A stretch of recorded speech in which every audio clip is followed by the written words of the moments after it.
Hello, and welcome to Communicore Weekly. I'm George. And I'm Jeff. I scream. You scream. We all scream for ice cream. It's time for Disney History.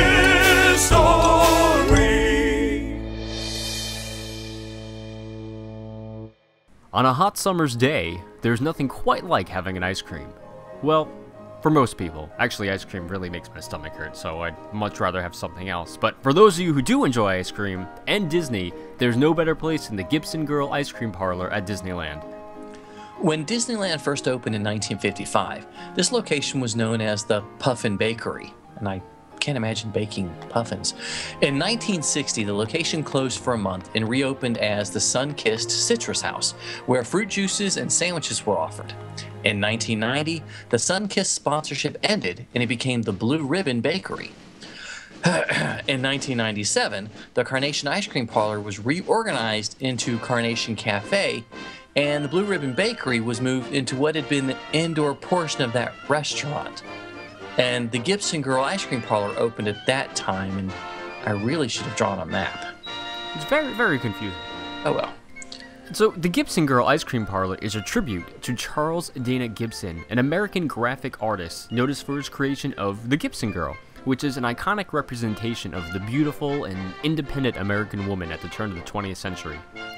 He was the highest paid illustrator of his time, making about $1,000 per illustration, which for the 1930s was an unheard of amount of money. It's even unheard of today. I want to make $1,000 for a picture. Or a video cast. Hey, there's an idea.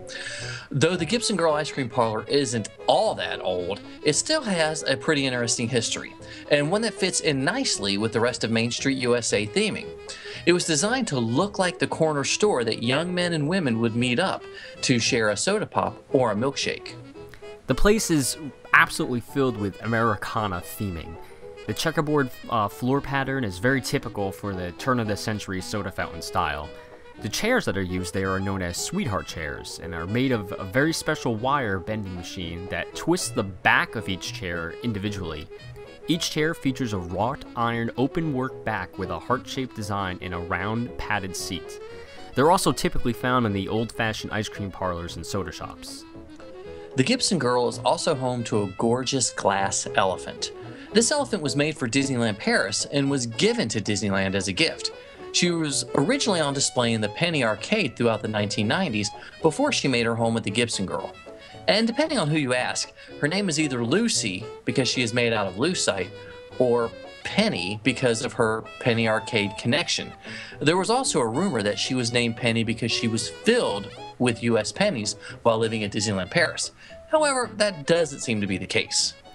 Until 2003, Gibson Girl was the only location in the world to get the infamous secret, quotation figures, secret ice cream flavor, Fantasia. It was a mix of banana, pistachio, and black cherry with cherry halves in it. Unfortunately, the recipe was owned by Carnation and Nestle, so when Disney switched to using Dreyer's ice cream, Nestle wouldn't let them continue using it. Wonder if I could make that at home and just not tell anybody. The Gibson Girl also just went through a refurbishment where it looks even nicer than it did on the day it opened. It now has a greatly enhanced queue, though it's not interactive unless you are playing with your food. More registers and more seats to enjoy the delicious sweets. There's also a window to view the cone makers making the delicious waffle cones. He's a nerd, he's a geek, but we all like to hear him speak. So listen up to the words from his speech. It's George's Book of the Week. I want to do something slightly different this week, Jeff. And instead of looking at one book, I'm going to look at my top 5 favorite Disneyland books, since you told me I couldn't look at 30 of them. But 30's too many, I'm sorry. Yeah, I know Way it too was many. too many for the segment. As a warning, I will be asking if you have any of these. So, in the immortal words of Scar, be prepared. Probably my favorite book in my collection is The Nickel Tour by Bruce Gordon and David Mumford. This outstanding, expensive, and extremely rare book chronicles the history of Disneyland through postcards. It is funny and brilliant, and if you can find a copy of it, then get it. It is worth every nickel. I see what you did there. I know, I tried. Disneyland, The Inside Story by Randy Bright is the reference source for Disneyland history. Randy started at Disneyland in 1959 and wrote the definitive history of the first 30 years of Disneyland. Almost every Disney history book has been based on Randy's book. I did a full review of The Art of Disneyland by Bruce Gordon and Jeff Curdy in another episode, but this is still one of my favorites. It is another rare title, and The Art of Disneyland is solely about the concept art that was created for Disneyland, including several unbuilt attractions. This book is absolutely gorgeous. Disneyland, Then, Now, and Forever by Bruce Gordon and Tim O'Day is a great history book because it actually shows you the current attractions and what was there before. You know, like what was there before the Mine Train Through Nature's Wonderland. It was published to celebrate the 50th anniversary and offers some great photos. Disneyland Through the Decades by Jeff Curdy is one of the more recent titles. Curdy takes us on a photographic journey through Disneyland, and it is really a long love letter to Disneyland Park with some excellent photographs. You know, Jeff, there are more Disneyland books than you can shake a churro at, and these are just my top 5 favorites. Do you have a favorite? I do, actually. The Art of Disneyland, the one you just talked about, by Bruce Gordon and Jeff Curdy. I don't actually own it, but I've seen it before, and it's got a lot of gorgeous pieces of concept art in it, and I agree with you. If someone can find it and it's affordable, I would definitely pick it up. Unfortunately, I have yet to find an affordable copy, so I will continue staring at somebody else's. Sometimes it's a 1, sometimes it's a 2. When you gotta go, what you gonna do? It's a bathroom break. A bathroom break. You know, George, a lot of people complain about the current state of the Imagination Pavilion and how bad the ride is, but if you want a much more enjoyable experience, you could just go around the corner of the Imagination Pavilion to find the bathroom they have there. It's right off to the right-hand side. It's kind of hidden, so, you know, not a lot of people go over there, but I think it's a great little bathroom. You know, that might be time well spent. Well, as you head around the right side of the building, it is a long walk. You'll notice the red and orange garish colors that decorate the walls, but once you head inside the restroom and that air conditioning hits you, you'll be glad you're there. It's got a baby change station, like you would expect, with an electrical outlet right next to it. So if your baby, your phone needs to be recharged, you can spend a few quiet moments in the air conditioning enjoying the Imagination bathrooms. Here's another minute that you can't get back. It's the 60-second review.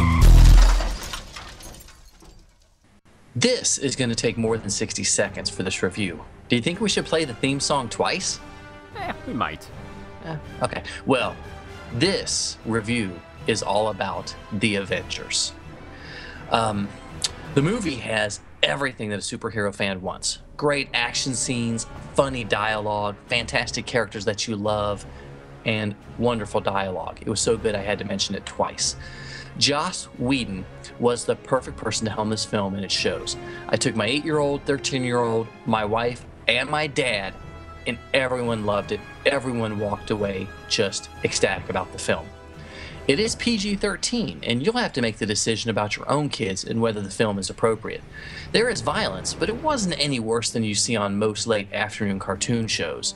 And if your kids have seen the other films, then this is at the same level, only better. Much better. Jeff, what did you think about it?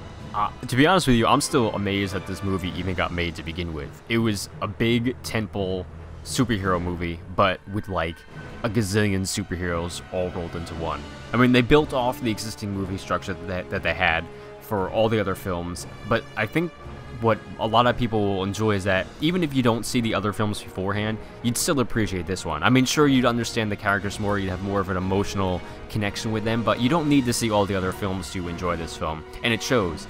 This movie was fantastic. I was really caught off guard. I mean, I guess I shouldn't have been because, you know, Whedon wrote and directed it, but there was a lot of humor in this film, and it was spot on. There was little comedy bits all over the place, and they felt right at home. And even though it featured all the heroes, Robert Downey Jr. was the standout, for me at least. He makes the movie, and he is Tony Stark, without a doubt. But every character got their own little standout moment, and everything was fantastic. I admittedly am part of the cult of Whedon, but even if I wasn't, I still think I would have enjoyed this movie. And, I told my girlfriend when we were walking out, it kind of reminded me of Doctor Who in a way, where all the other films that came before this were kind of like season 1, and this was the Doctor Who Christmas special, where, it comes in between season 1 and season 2, because we know there's more superhero movies coming, but this was the big special feature in the middle, and it was wonderful, and I cannot wait for more. Yeah, it was a fantastic movie, and I think I'm going to have to go see it again, and maybe again. I'm not sure, but thinking back, it took us 17 episodes to mention Doctor Who. Yeah, that's kind of surprising. I guess there's just not enough of a Disney Doctor Who connection. I'm sure we can find more though as we go along. Sometimes you might see it, sometimes you don't. Hey, look, what's that? It's a five-legged goat.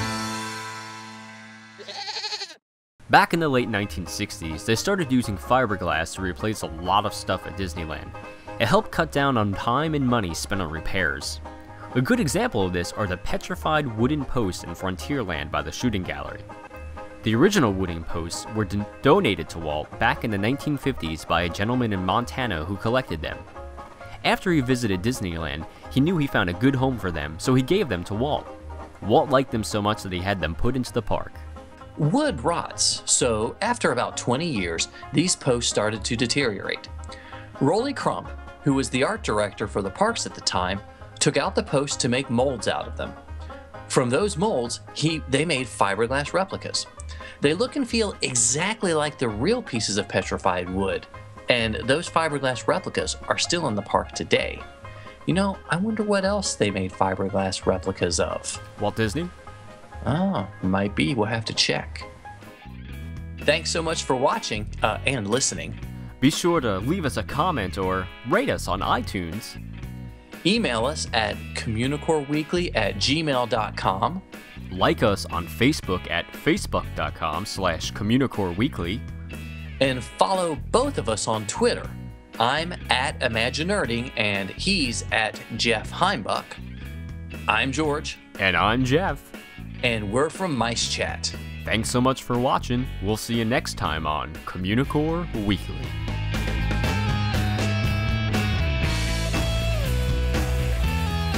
Bubble Monkey.